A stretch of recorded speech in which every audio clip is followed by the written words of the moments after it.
성경의 진리들과 복음에 대해서 함께 보도록 하겠습니다. 오늘은 베들레헴이라는 지명을 우리가 좀 같이 보고자 합니다. 자, 베들레헴을 잘 아시죠? 그렇죠? 베들레헴이라는 지명 우리 많이 들어보셨죠? 어딘가요?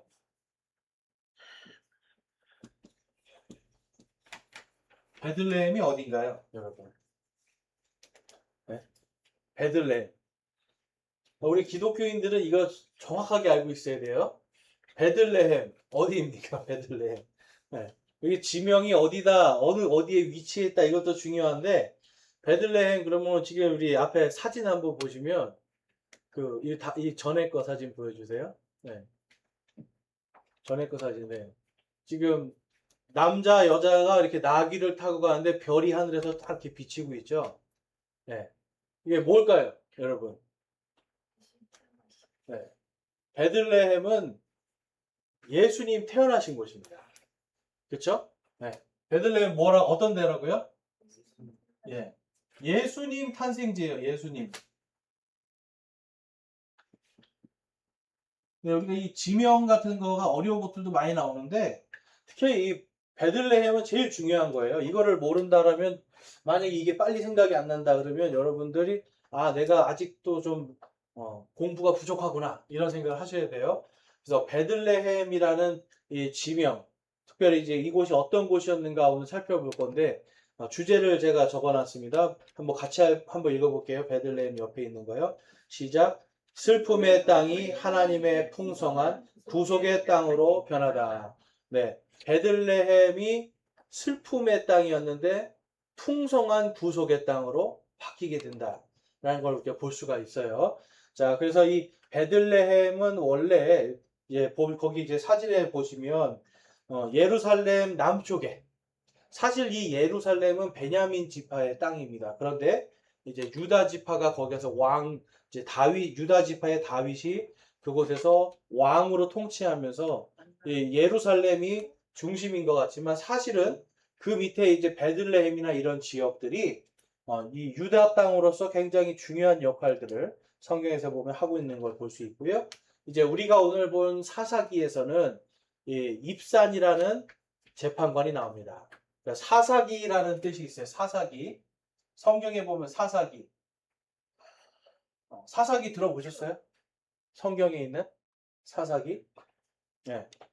이 사사기라는 말은 이제 옛날식 표현이고 정확한 표현은 재판관입니다. 재판관. 사사가 무슨 뜻이라고요, 여러분? 재판관이라는 뜻이에요. 그러니까 재판관들의 이야기. 이게 사사기예요.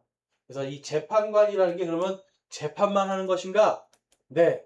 재판을 하는데요. 이 재판을 하는데 이스라엘 백성의 잘못된 것도 재판하지만 이스라엘 백성을 공격한 이 바깥에 이 원수들 있죠. 그들을 하나님의 말씀으로 재판해 버리는 거예요. 자, 그러면 하나님의 말씀을, 그래서 사사기에 가보면 전부 다 뭐가 나와요? 전쟁 이야기가 나와요. 전쟁 이야기가 나와요. 끊임없이 외부에서도 전쟁이 일어나고 내부에서도 전쟁이 일어나고, 그런데 이런 전쟁들을 바로 이 재판관들이, 딱 하나님의 재판관들이 나타나서 하나님의 말씀으로 재판해버려요. 심판해버리는 거예요. 그러니까 하나님의 어떻게 보면 심판기라고 보시는 것도 맞는 겁니다. 그래서 그냥 단순히 재판한다는 게 아니라 이거는 완전히 멸망시키는 거예요. 그래서 우리가 지난주까지 봤던 기드온의 300용사 이런 사람들 나오죠. 기드온. 그렇죠. 그 사람 재판관이거든요. 근데 재판하는 얘기가 나와요? 전쟁하는 얘기가 나와요? 그렇죠. 우리 믿음이 정확하게 맞추잖아요. 전쟁하는 얘기, 전쟁. 그래서 하나님의 심판입니다. 심판. 자, 그럼 이제 오늘 우리가 베들레헴이라는 곳을 볼 건데, 이 베들레헴이라는 곳에서 이제 나중에 그 내전이 또 일어나는 것에 또 시작이 되기도 하는데요. 어쨌든 그것을 오늘 다루고자 하는 게 아니라, 이 베들레헴이라는 곳이 입산이라는 사람이 7년을 통치를 하는데요. 봤더니 전쟁이 없어요. 입산이라는 사람이 굉장히 짧게 나요.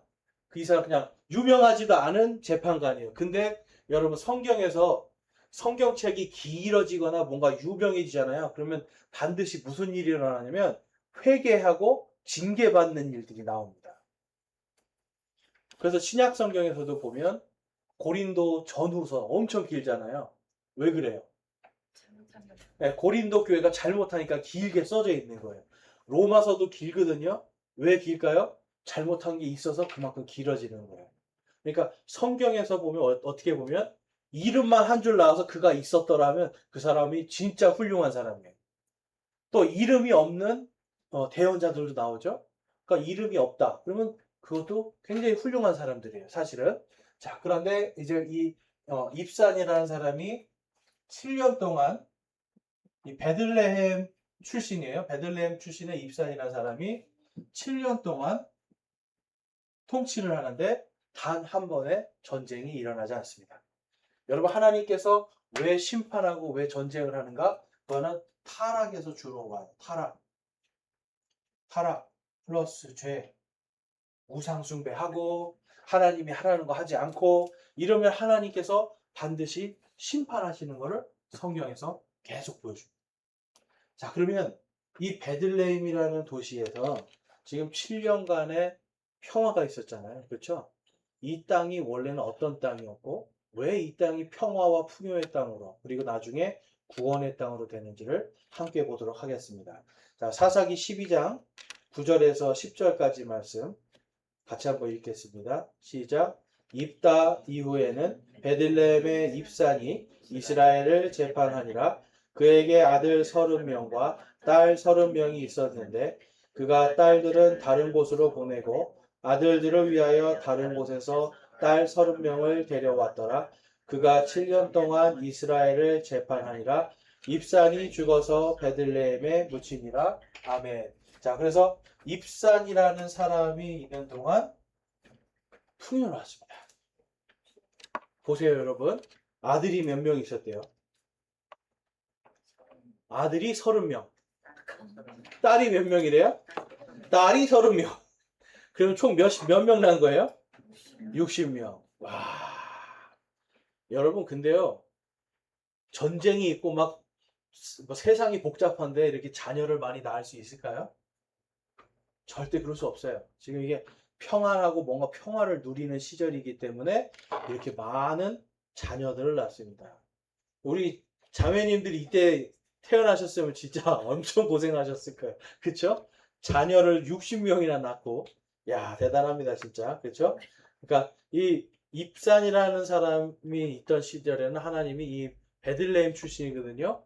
하나님을 잘 믿었을 때에 하나님이 주시는 복이 어떤 건가? 그거를 보여주시는 거예요. 특별히 베들레헴이라는 이름으로 이곳에서 입산이, 베들레헴의 입산이라는 사람이 등장합니다. 자, 베들레헴은 그러면 무슨 뜻일까요? 베들레헴. 네. 예전에 이제 우리 웃기려고 많이 그런 얘기 했었죠? 베들레헴이 안 외워지면 어떻게 외우라고 하죠? 배둘레. 네, 베둘레헴. 그렇죠? 그래서 빵을 많이 먹으면 배가 이렇게 나옵니다. 하면서 이제 옛날에 우리 신학교에서 안 외워지면 그렇게 외우라고 했어요. 빵을 많이 먹으면 배 둘레에 햄이 많이 생깁니다. 뭐 이런 식으로. 자, 농담이고요. 배들이라 이제 베이트라는 말은 집이라는 뜻이에요. 집. 집하고요. 그다음에 레햄은 빵이라는 뜻이 있고 양식이라는 뜻이 있습니다. 양식이라는 뜻이 있고 또 뭐냐면 풍요라는 뜻이 있어요. 풍요. 그래서 양식의 집, 빵의 집, 풍요의 집 이런 뜻이 있어요. 그러니까 지명을 봤을 때는 여러분 어떤 땅인 것 같으세요? 이 땅이 굉장히 풍요로운 땅입니다. 그래서 여기가 이렇게 산지인데요. 해발 한 780m. 해발 780m 정도의 위치에 있는 고산지대고 이렇게 우리나라 강원도 가면 계단식 밭이 있잖아요. 그래서 옛날에 여기는 계단식 밭으로 해가지고 이렇게 천수답이라고 하죠. 그런 것을 통해서 밀이 엄청나게 풍부하게 나왔던 곳이라고 합니다. 그래서 밀도 많이 나오고 포도도 많이 나오고 아주 풍요롭고 기름진 땅입니다. 자, 하나님께서 창세기 3장 19절에 남자에게 한 가지 저주 아닌 저주를 주셨어요. 네, 그게 뭐냐면 내 얼굴에 거기 그 오타가 있네요. 어, 땅음을이 아니라 땀을 흘려야 빵을 먹을 것이다. 자, 뭘 흘려야 된다고요? 자, 그것은 노력을 얘기하는 거잖아요. 그렇죠? 노력을 하면 얻어 먹을 수 있고 하나님께 노력을 하고 땀을 흘려야 돼요. 남자들은. 그래서 남자들은 땀 흘려 일하는 것을 통해서 하나님께서 주시는 복을 받을 수가 있습니다. 그러니까 일 안 하는 자는 어떻게 해야 돼요, 여러분? 일 안 하는 자. 성경에서 일 안 하는 자는 어떻게 하라고 합니까? 먹지도 말라 얘기하는 거예요. 여러분, 일을 안 할 거면 먹지도 말라. 이게 무슨 뜻이에요? 그냥 먹고 죽으라는 겁니까? 이게 먹고 죽으라는 얘기일까요? 아니, 아예 그냥 먹지도 말고 죽으라는 걸까요? 먹지도 말고? 그게 아니에요. 일은 해야지. 일을 열심히 해서 하나님이 주실 복을 얻으라는 거예요, 여러분. 그러니까 여기 그리스도인들은요, 일을 열심히 해야 돼요. 일을 열심히 할 때 하나님께서 약속하신 것들을 하나님께서 예비하신 것들을 우리가 받을 수가 있는 겁니다. 그러니까 이 그리스도인들은 앉아서 그냥 입 딱 벌리고 감 떨어지기만을 기다리는 사람들이 아니에요. 예, 그런 하나님이 원하는 믿음은 그런 믿음이 아니에요. 우리가 열심히 나가서 땀 흘리고 다른 사람보다 더 부지런히 일하고 더 성실하게 일하기를 원하시는 거예요. 자, 그래서 하나님께서 남자에게는 이렇게 저주 아닌 저주를 주셨어요. 땀을 흘려야만 빵을 먹을 수 있도록. 자, 그래서 빵이라는 부분이 뭐냐면 생명과 연결이 됩니다. 생명. 그래서 우리 왜 일을 하는가? 한국 사람들 왜 일해요? 그러면 다 뭐라고 말해요? 먹고 살기 위해서. 그렇지 않습니까? 먹고 살 길이 없으면 일을 하게 돼 있어요, 사람이. 자, 그래서 생명과 관련되어 있는 지명이 바로 베들레헴입니다. 자, 그래서 이곳이 예전에 다윗이 목축업을 하던 지역이에요. 그래서 베들레헴은 다윗의 도시라고도 불립니다. 네. 그러니까 여기는 모두 많았던 거예요. 소나 양도 굉장히 많은 목축업도 활발했던 곳입니다. 자, 그리고 이제 우리가 그 밑에 이제 성경의 사건들로 가보면 이곳에서 어떤 일이 있었는가? 자, 먼저 창세기 35장에 가보면 야곱이라는 사람이 나옵니다. 야곱. 우리 찬양에도 그런 찬양 있죠? 야곱이 잠 깨어 일어난 후 돌베개 베고자 갔습니다. 그 야곱이 돌베개를 베고 잘 때 하나님의 사다리가 하늘로부터 땅으로 연결되고 천사들이 오르락내리락 하는 걸 본 곳. 그곳을 베델이라고 합니다. 베델. 하나님의 집이라는 뜻이에요. 그런데 거기서 소원을 해요. 이 야곱이 서원을 해요. 하나님, 제가 하나님께서 저를 구원해 주셔서 이 땅에 다시 돌아오면 제가 이곳에 와서 하나님께 헌물을 드리겠습니다. 11조를 드리겠습니다. 이렇게 약속을 해요. 그리고 나서 야곱이 진짜로 생명을 얻고 자식들과 아내들을 데리고 다시 돌아옵니다. 그런데 베델로 올라가지 않고 있다가 나중에 하나님께 번제 헌물 드려야 되겠구나 하고 베델로 올라가요. 그래서 베델로 올라가서 하나님께 번제를 드리고 하나님께서 다시 한번 이 야곱의 이름을 너의 이름은 이제 야곱이 아니라 무엇이다? 이스라엘. 자, 여러분 오늘날 이스라엘이 있습니까 없습니까? 지도에. 네, 지금 맨날 전쟁하는 데잖아요. 이스라엘. 그 이스라엘의 원래 이름은 야곱이었어요. 야곱. 사람 이름이에요. 사람. 조상 이름이 야곱에서 야곱은 무슨 뜻일까요? 야곱? 야곱은 발 뒤꿈치를 잡았다. 쟁취하는 자라는 뜻이 있어요. 그러니까 뭐든지 막 다 뺏어야 되는 남의 걸 이렇게 뺏어서 사는 인생이었어요. 근데 이스라엘이라는 이름이 바뀌었어요. 이름으로 하나님이 바꿔주세요. 이스라엘은 무슨 뜻이에요? 하나님과 겨루어 이겼다. 자, 여러분. 이 사람 이름이요. 진짜 대단한 이름 아닙니까? 움켜쥐고 막 빼앗던 사람인데 누굴 이겼대요? 하나님과 싸워서 이긴 사람, 이겼다. 이런 뜻이에요. 그러니까 이스라엘이라는 이름은 하나님을 끝까지 놓지 않고 하나님께 매달려 있었던 이 야곱의 신앙에서 시작이 되는 겁니다.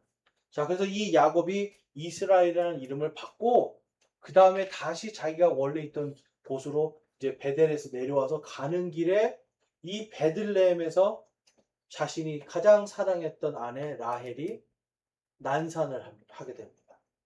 근데 잘 생각해 보세요, 여러분. 아내가 만삭인데 지금 우리 같으면 저 같으면 그냥 집에서 쉬어 그럴 수도 있는데 하나님께 예배 드리겠다고 막 데리고 다니는 거예요. 780m 고지를 올라갑니다. 갔다가 막 내려왔다가 하는 거예요, 여러분. 얼마나 힘들겠어요? 자, 그러니까 이 라헬이 결국은 난상 끝에 베냐민이라고 하는 막내 아들, 12번째 아들을 딱 낳고 거기서 죽고 묻힌 것. 그래서 그때부터 이 이스라엘에게는 저 베들레헴은 자기가 제일 사랑했던 아내가 둘이었거든요. 레아와 라헬이었어요. 근데 자신이 제일 사랑했던 라헬이 다 그곳에 죽었기 때문에 베들레헴 그러면 이 야곱에게는 이 이스라엘에게는 슬픔의 땅이었습니다. 슬픔의 땅이면서 또 동시에 누굴 주신 거예요? 하나님이 아들을 주신 땅이었어요. 자, 그 다음에 룻기에 가보면요. 아주 재밌는 얘기가 나와요. 룻이라는 여인이 나옵니다. 룻. 자, 이 룻이라는 여인은 이방인이었어요. 이방인. 모압 사람. 모압이에요. 모압 여인인데 어떻게 보면 이스라엘의 먼 친척입니다. 아주 먼 친척. 아브라함의 조카의 자손들이 아브라함의 조카의 딸들의 자손이에요. 아브라함의 조카의 딸들의 자손. 그래서 이 모압이라고 하는 곳에 태어난 여인이 있었는데 이 이스라엘에 있는 사람, 이 베들레헴 출신에 있는 남자와 결혼을 하게 됩니다. 그런데 모압 땅에서 살다가 남편이 죽었어요. 그래서 시어머니가 이렇게 얘기합니다. 그냥 너 가고 싶은 대로 가라.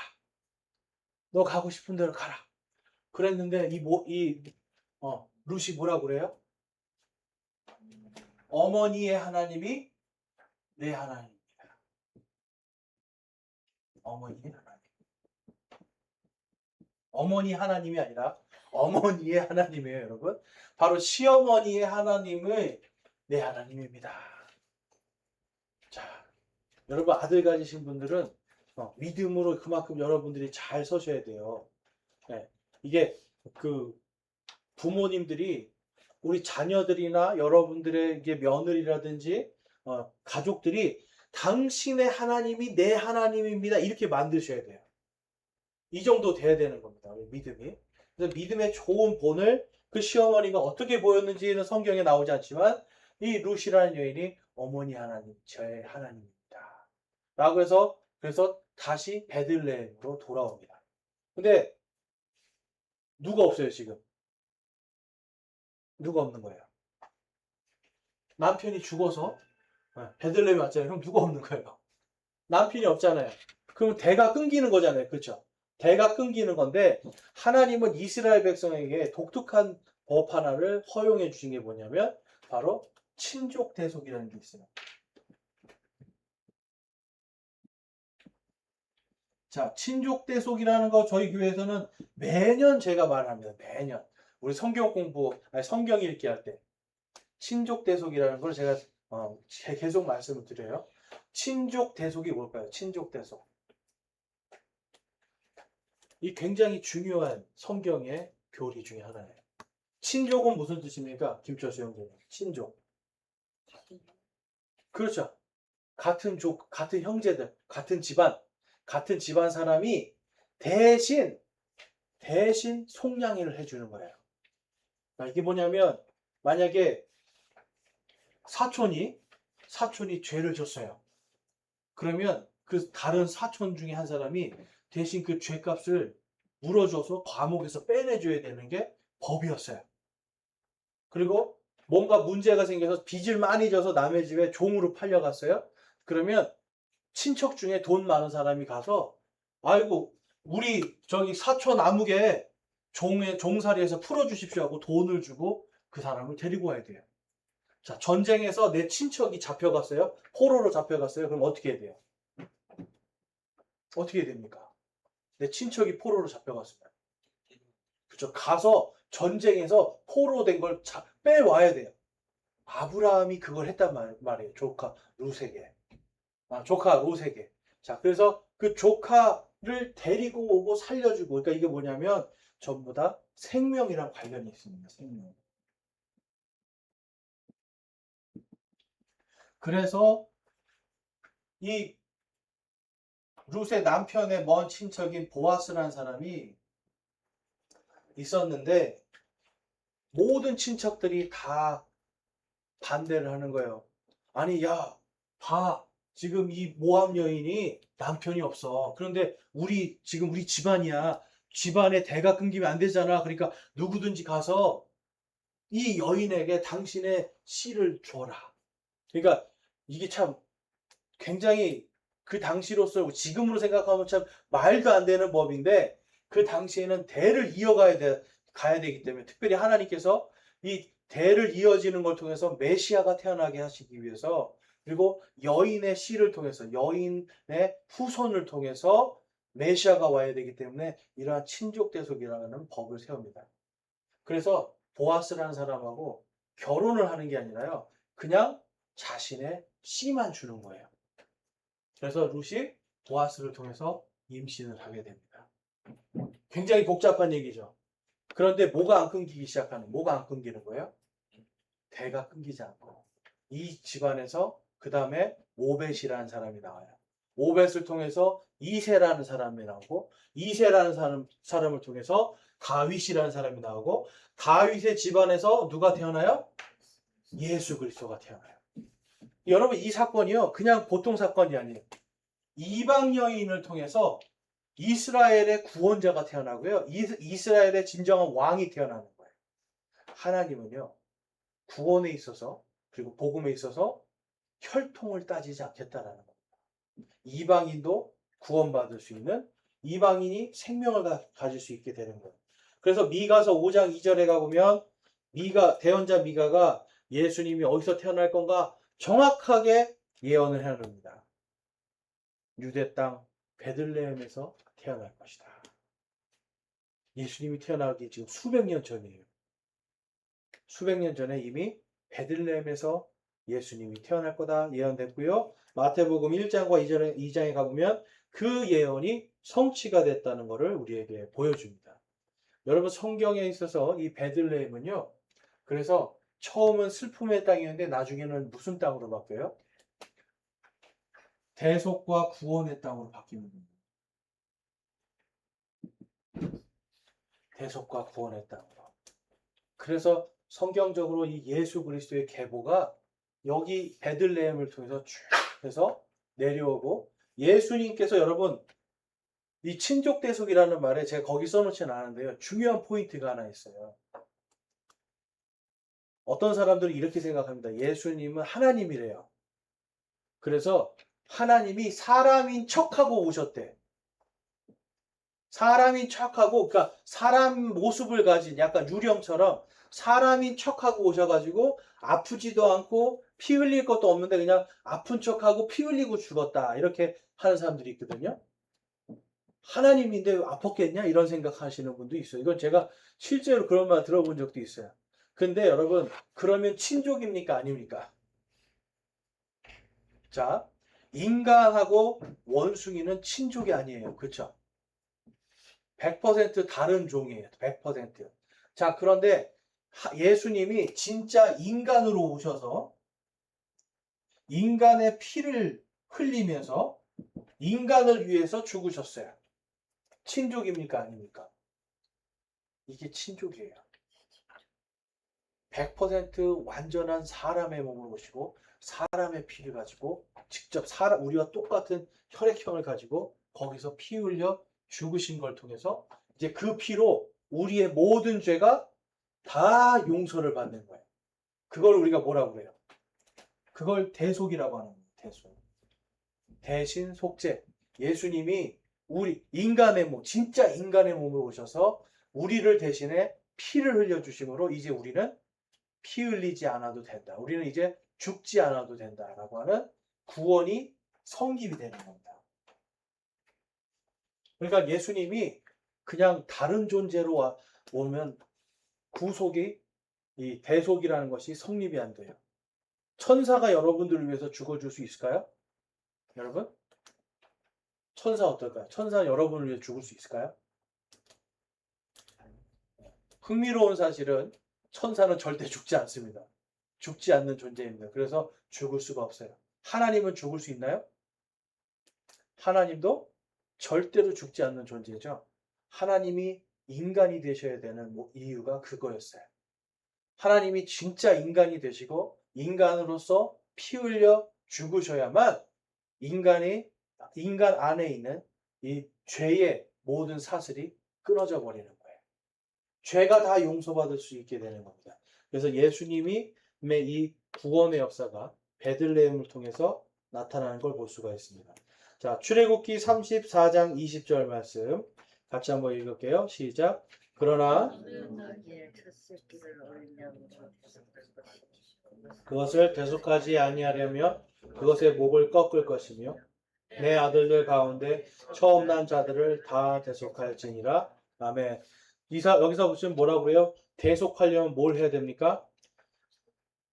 나귀의 첫 새끼를 어린 양으로 대속할 것이요. 이런 말씀이 있어요. 그러니까 뭔가 다른 걸 살리기 위해선 다른 것의 피로 대속하라는 거예요. 근데 특별히 뭘 얘기해요? 어린 양을 얘기합니다. 그런데 그 어린 양도 만약에 그 어린 양을 얼만큼 죽여야 되냐면 너의 아들들 숫자만큼 죽이라는 거예요.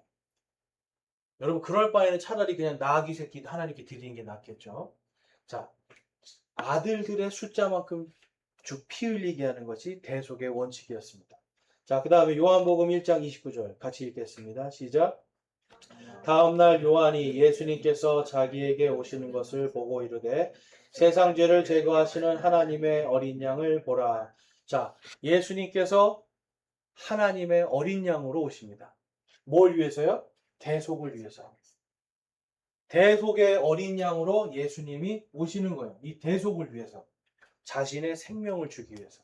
그러니까 예수님은 태어날 때부터 뭘 주기 위해서 태어나세요? 자신의 생명. 태어나면서부터 자신의 생명을 주기 위해 태어나신 분이 예수님입니다. 그 다음에 디모데전서 2장 6절 말씀 같이 읽겠습니다. 시작. 그분께서 정하신 때에 증언을 받기 위해 모든 사람을 위한 대속물로 자신을 주셨느니라. 아멘. 자신을 주셨다라는 거예요. 예수님께서 자신을 주셨습니다. 무엇으로요? 대속물을 위해서. 그 대속으로 뭘 이루는 겁니까? 생명인데요. 이제는 영원한 생명이에요. 영원. 베들레헴에서 여러분 슬픔의 땅이었는데 그 땅이 이제는 점점 쭉 하나님의 역사 가운데 뭐로 가요? 영원한 생명의 땅으로 이루어지게 되는 겁니다. 자, 누가복음 2장 4절, 10절, 11절 같이 읽겠습니다. 시작. 요셉도 다윗의 집과 혈통에 속하였으므로 갈릴리의 나사렛시에서 나와 유대로 올라가 베들레헴이라 하는 다윗의 도시에 이르러 천사가 그들에게 이르되 두려워하지 말라. 보라, 내가 온 백성에게 미칠 큰 기쁨의 좋은 소식을 너희에게 가져왔노라. 이날 다윗의 도시에 너희를 위해 구원자 곧 그리스도 주께서 태어나셨느니라. 아멘. 여러분, 그리스도 주께서 태어나십니다.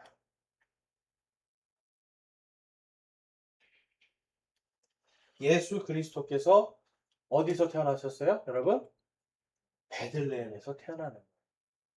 자, 그러니까 이 베들레헴이요, 처음에는 아내가 죽은 슬픔의 땅이었는데 하나님이 그 땅을 통해서 뭘로 만들어주세요? 점점점 구원의 땅으로 바꿔주시는 거예요.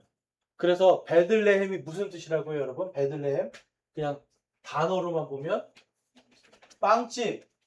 빵집입니다. 생명의 집이에요. 생명의 집. 네. 베들레헴은 빵집, 생명의 집이에요. 그래서 슬픔이라는 의미가 있었는데 이것이 점점 무엇으로 바뀌냐면 생명의 집으로 바뀌게 되는 겁니다. 저와 여러분 안에 지금 예수 그리스도께서 우리를 위해 죽으신 그 피로 영원한 생명이 들어와 있습니다. 여러분 영원한 생명 가지고 있습니까? 네. 그 영원한 생명이 어디에서 시작되는가? 바로 베들레헴에서 예수님이 태어나심을 통해서 이 땅에서 시작이 된 것입니다. 자, 그래서 베들레헴, 지금 이 사사기에서 하나님께서 단 한 번도 전쟁이 일어나지 않았던 땅으로 이렇게 입산이라는 사람을 통해서 보여주시고, 이것이 역사적으로 쭉 봤더니 우리의 생명과 관련이 있었던 지명이다라는 걸 오늘 함께 볼 수 있었습니다. 네, 오늘은 여기까지 하겠습니다. 네, 기도하겠습니다. 하나님 감사합니다. 오늘 주님께서 저희들이 베들레헴에 대해서 살펴보았습니다. 하나님, 정말 하나님의 놀라운 구원의 역사 가운데 저희들이 그 역사 속에서 영원한 생명을 얻었고, 또한 예수 그리스도께서 우리와 함께 계시며 세상 끝까지 함께 계시고 우리와 동행하시는 우리의 진정한 구원자가 되게 해주심을 감사드립니다. 하나님, 저희들이 받은 구원을 잊지 않게 해주시고 받은 은혜를 잊지 않게 하시며 우리를 위해 피 흘려 죽으신 예수 그리스도의 그 무한한 사랑과 은혜와 긍휼하심을 묵상하면서 우리들도 주님의 예수 그리스도의 본을 받아 사랑과 긍휼과 평강의 사람들로 이 세상에서 온전히 설 수 있도록 인도하여 주시옵소서. 우리 주 예수 그리스도의 이름으로 기도드렸사옵나이다. 아멘.